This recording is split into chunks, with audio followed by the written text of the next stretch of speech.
Assalamualaikum warahmatullahi wabarakatuh.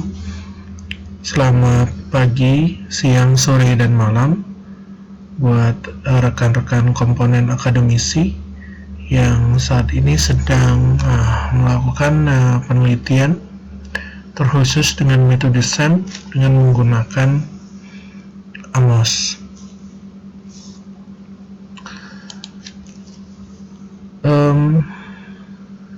Hari ini saya akan menyampaikan materi mengenai salah satu asumsi, bisa dikatakan salah satu masalah yang bisa timbul ketika seorang peneliti mengestimasi dengan metode SEM menggunakan AMOS. Masalah tersebut biasa dikenal dengan sebutan Haywood Case. Apa itu Haywood Case?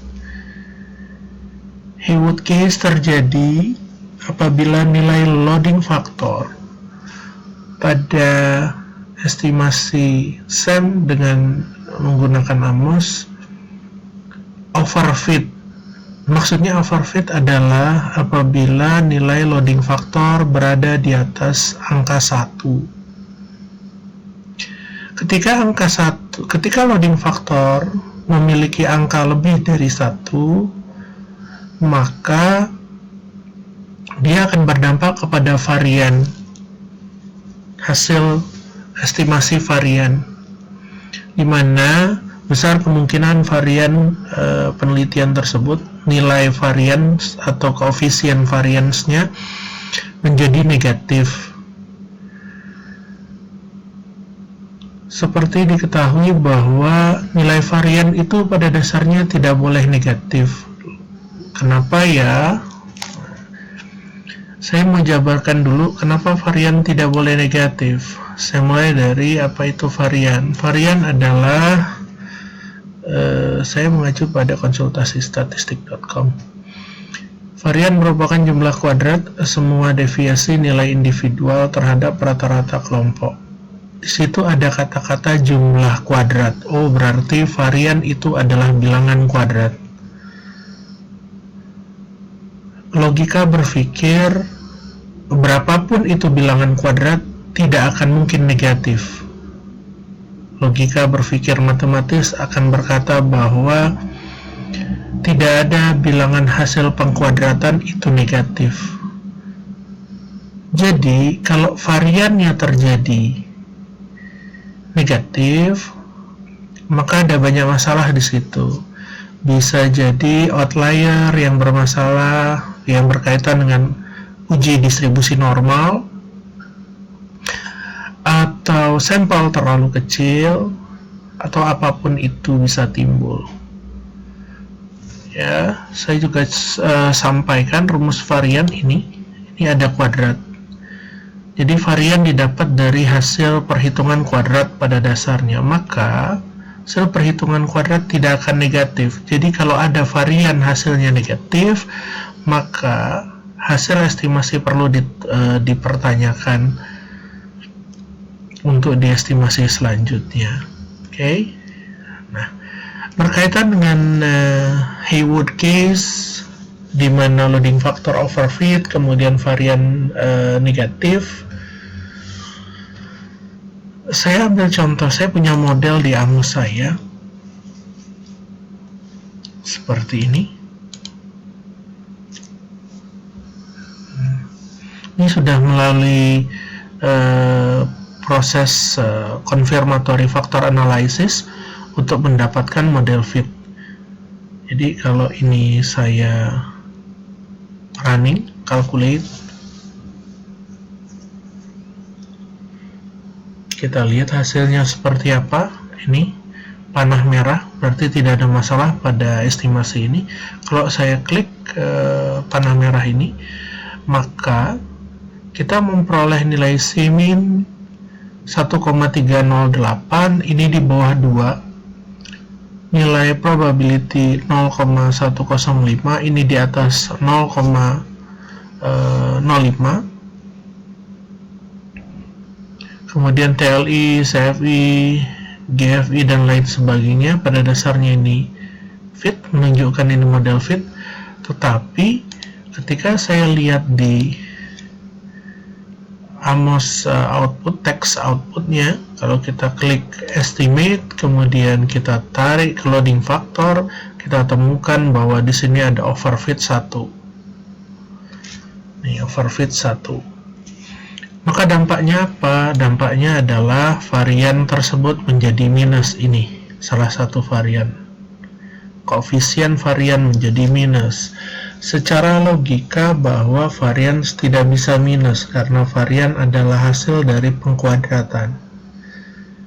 Maka ada masalah pada model kita, walaupun pada dasarnya semua model sudah fit.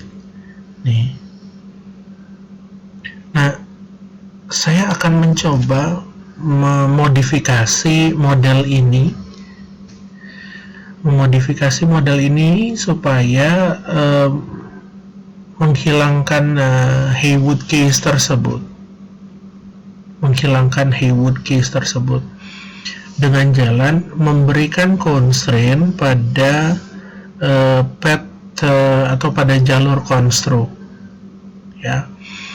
Ada beberapa ahli yang berpendapat bahwa constraint itu diisi dengan huruf dan jangan dengan satu. Ya, tapi ada beberapa ahli pun bilang itu bisa digunakan dengan angka 1 sebagai constraint atau pemberatnya atau regression wedge-nya. Nih, saya mau kasih contoh. Saya akan letakkan angka 1 random saja gitu ya, tapi saya akan mulai dari variabel endogennya dulu, baru nanti ke variabel exogen. Saya mulai dari variabel endogen. Ini ada path 3. Ada 3 jalur yang menuju konstruk. Saya mulai dari ketiga jalur. Jalur pertama sudah dikasih 1, saya akan isi jalur kedua 1, jalur ketiga 1. Kita lihat nanti hasilnya seperti apa. Kita mulai dari satu dulu. Oke, saya akan naikkan di sini regression wedge, saya kasih 1 di sini. Kemudian saya running. Anda bisa gunakan semua jalur ini dengan angka 1. Kita lihat hasilnya seperti apa. Kemudian kita klik estimate, kemudian kita cek ke bawah, oh ternyata masih, dan kita cek variansnya, oh ternyata masih minus, dan loading factor overfit. Kemudian kita tambah lagi di sini 1 pemberat. Apa jadinya? Kita coba.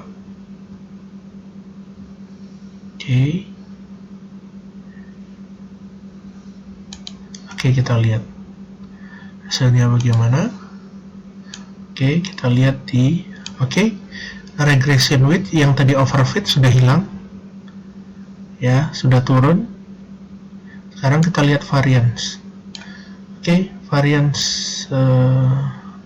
Varian tidak ada lagi nilai minusnya. Nah, dengan begini model ini pada dasarnya sudah terbebas dari Haywood case. Nah, bisa dilanjutkan untuk proses estimasi selanjutnya. Nah, model ini bebas dari Haywood case. Rekan-rekan, menurut saya cukup sekian materi ini. Tidak rumit sebetulnya.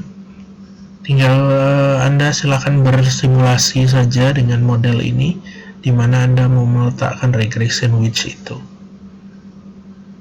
Saya mau cobakan sebelum saya tutup materi ini, saya mau cobakan apabila saya menggunakan huruf.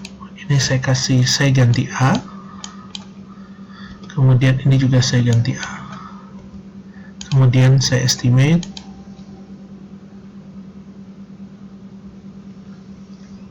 Hasilnya seperti apa? Kita lihat dulu. Apakah Haywood case-nya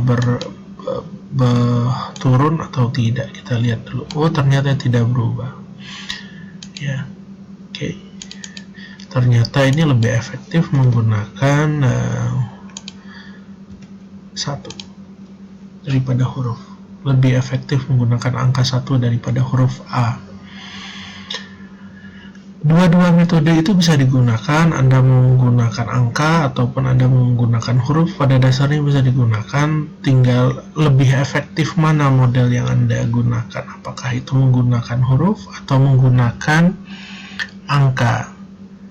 Jadi kembali ke karakteristik model ini dan estimasinya seperti apa. Jadi kembali, dan ini bukan hal yang kaku bahwa harus pakai huruf, harus pakai angka. Saya rasa tidak gitu ya. Dan bagaimana, apakah ini secara metode estimasi bermasalah atau tidak, secara teoritis empirik itu banyak membahas tentang bagaimana cara mengatasi masalah Heywood case. Baik rekan-rekan, saya rasa untuk materi hari ini mengenai bagaimana cara mengatasi masalah Heywood case pada model metode SAM dengan menggunakan Amos cukup sekian. Lebih dan kurang saya mohon maaf. Saya tutup. Billahi taufiq wal hidayah. Assalamualaikum warahmatullahi wabarakatuh.